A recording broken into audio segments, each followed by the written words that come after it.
Well, welcome today. We're going to share a couple stories. One of my favorite stories to share in the fall, and of course, this is now fall. Officially, November is just around the corner. This is called Annie Aschcroft Looks into the Dark. And look at the scared look on Annie's face. So let's see what this book is all about. It is based really on the 23rd Psalm, but I'll share that with you in just a moment. Annie is small, and the night is very, very big, and sometimes scary. Tonight, she looks as if she's looking at her with white eyes, peeking through the dark. And there are noises, like the kind coming at her now from the other side of the wall, the knotty pine wall of her bedroom. Scrape, scratch, scrape, scratch, as though something is clawing and trying to get in. Scrape, scratch, and a dark shadow moves across the wall. Annie pulls her blue and white quilt over her head, and she buries herself into its warmth. But the quilt cannot keep out the scrape, scratch noise on the other side. Scrape, scratch! Annie is too scared to move. She shivers even though it's summer. She's glad when her mother closed the window before she went to bed. Now, at least, whatever's on the other side of that, making that noise, can't get in. But the latched window doesn't keep out that scary noise, and neither does the quilt, nor Annie's pillow, nor her eyes, which are squinted shut so tight that they actually hurt. Scrape, scratch, so the noise is coming closer. Will it come through the pine walls and the closed window? Annie sits up straight in her bed, goosebumps raising in her arms like knots on the tree. Daddy! She barely squeaks out the word, Daddy! She doesn't say it too loudly. Whatever it is on the other side of that wall surely knows she's scared. Daddy! Somehow Daddy hears, and he's there, bundling her up, quilt and all, holding her close, and snuggles into his warm, safe arms. But still Annie worries about the things outside of her window. She doesn't like it that Brownie, her Cocker Spaniel puppy, is locked up in the barn, down on a small lane that goes from the back of the house, past the outhouse, through the gate, outside the chicken coop.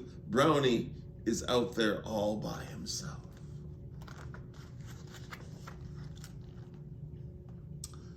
Hot tears start to run down Annie's cheeks in a steady stream. Daddy! The trees are moaning. The night is scraping. It's so scary outside. And Daddy holds her close and lets her cry. Then he brushes the hair out of her eyes and wipes her wet cheeks with her fingers.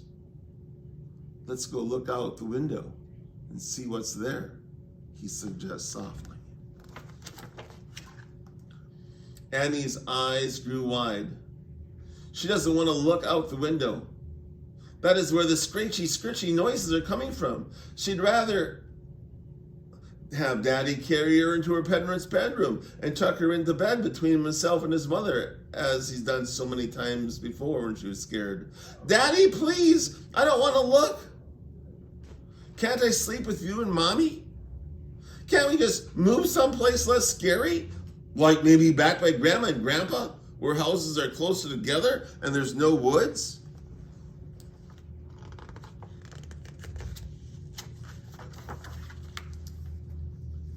Her daddy gently carries her to the window and pulls back the curtain.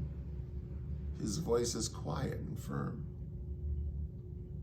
Honey, you're growing up now. You can't always be in our bed, and you can't move back east either in town, even though it doesn't always feel like it. God is with you wherever you are. Daddy takes a deep breath. She can feel his heart beating next to hers. Now let's see if we can find somewhere that noise is coming from.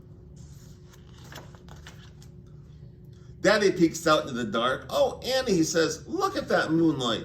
See all the things that you love, your swing, the apple tree that you like to climb on, the log cabin where we study and take naps in front of the fireplace, and the barn. Remember how much fun you had in the barn in the hay day? Annie leans forward just a little. But what's that noise? She whispers.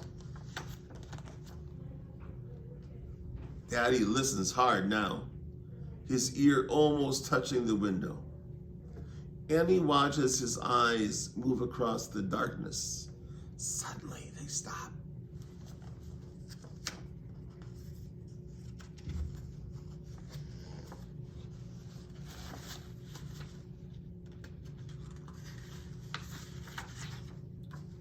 Well, what do you know? Look at that door on the gas pump, Annie. It's trying to come open, rubbing against the chain I used to lock it up at night. Annie can see the white teeth of a smile. There's your noise.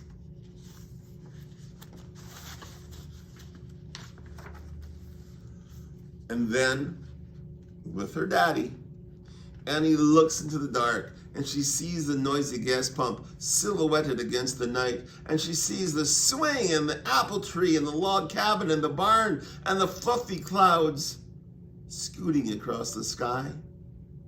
And Annie sighs long and deep.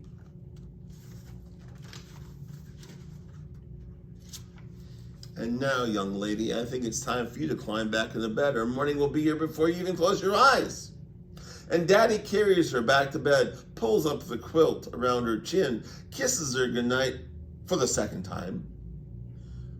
I'll be right down the hall if you need me again, he says, as he moves like a shadow through the doorway.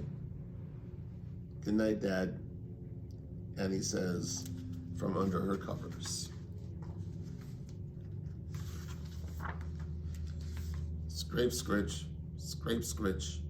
Well, the noise goes on, but Annie now snuggles peacefully at last deep into the blue and white quilt and her soft bed, which is small but very safe.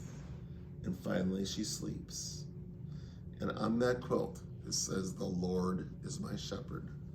Like I said, taken from the 23rd Psalm. Hope you enjoyed our kind of scary story about Annie Aschcroft, who looks into the dark. Thanks for sharing, and we'll talk to you later. See ya. Bye for now.